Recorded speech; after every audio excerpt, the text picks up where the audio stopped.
Hello and welcome to Embed Logic's Knowledge Hub.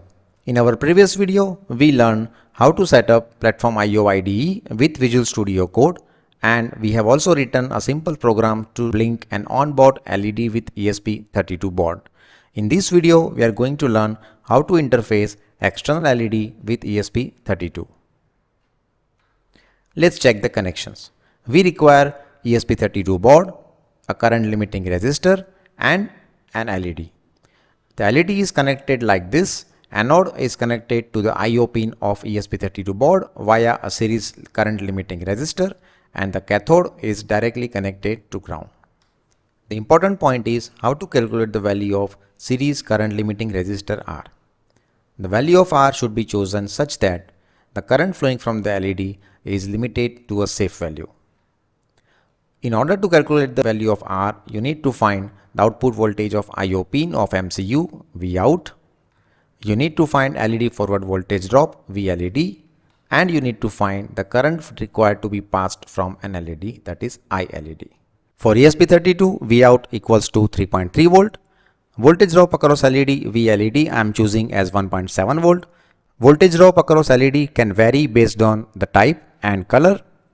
Normally, the red color LED can have the voltage drop of 1.5 to 2.5 volts, but if you have a white or blue color LED, then you can have the voltage drop of even 3.5 or 4 volt.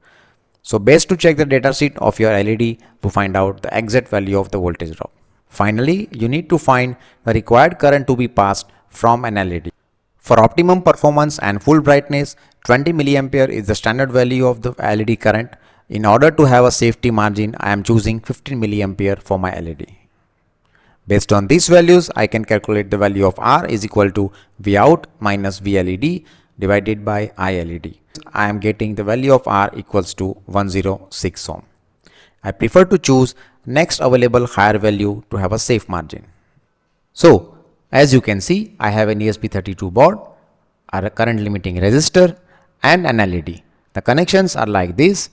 These yellow wire are connected at pin number 13 of ESP32. It is connected to resistor.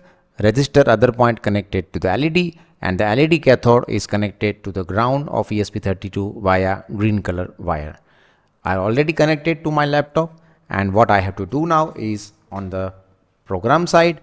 Previously we configure pin number 2 because the pin number 2 was connected to the onboard LED, but now as we have an external LED connected on pin number 13, I will change all the instance of pin number to 13, and that's it.